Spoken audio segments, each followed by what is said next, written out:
This is the Rockwell AIM-65 microcomputer released in 1978. It's a wonderful machine, but how can you do development work with only a 20-character display? I used Claude AI to develop a program to encode binary or text files into the audio wave files that the AIM can load through its cassette interface. Now I can program offline and upload to the AIM. So here's the system in action. I've got the headphone output of the laptop plugged into the cassette tape input. This demo will show a basic program that flashes the AIM display.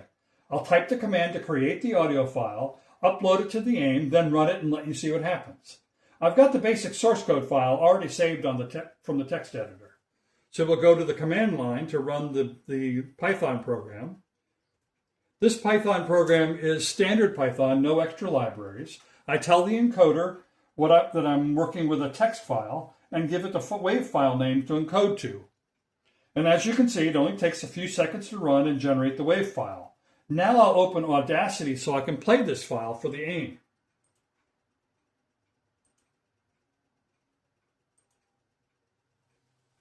Now let's get the AIM ready. I'll start by loading the basic interpreter by pressing 5. And one of the first things I need to do is disable the print echo.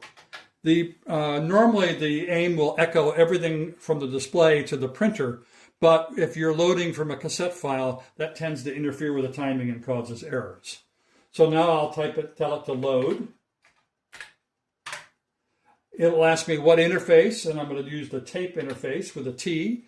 It asks me for a file name, which is actually kind of silly because as far as I know, it does nothing with that file name. And then finally, it asks me which tape interfaces to use, because there are 2 on the AIM. I'll use tape interface number 1. So now the AIM is waiting for the program to be come through from the audio file. I'll tell Audacity to play. And you will see the AIM load data. It loads it in blocks and then pauses at the end of each block to give the AIM time to process the audio data in its buffer. Since we are loading a basic program in text mode, the characters are displayed as they are loaded. And if the printer was still enabled, they would be echoed to the printer also. And this delay for printing often causes errors, so it's best to keep the printer off when loading from cassette tape. This is a 100-line program, so it takes a little more than 2 minutes to load at roughly 300 baud. So while we're waiting for it to load, let me tell you a little more about the AIM and the programs I developed. Although a very capable system, developing on a 20-character display is no fun.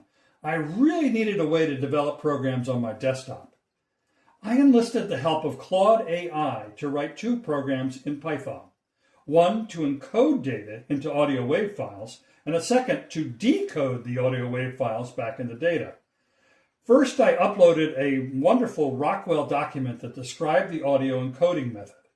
Then I gave Claude detailed instructions about what I wanted.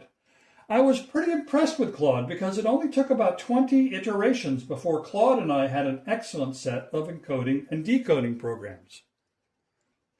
And incidentally, that went so well, while I was at it, I also had Claude write a 2-pass assembler for the 6502 and a 6502 source code formatting program.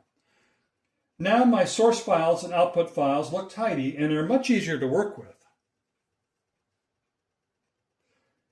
We should be done loading soon.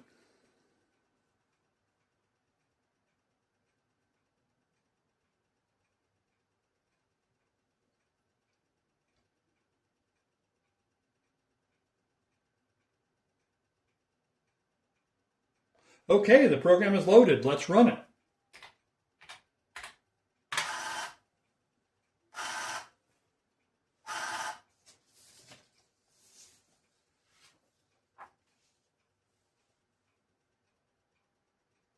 Well, that's it. If you'd like to download copies of these programs, the encoder, decoder, source code formatter, and assembler, please visit my website at nerdworld.org or click the links in the description below.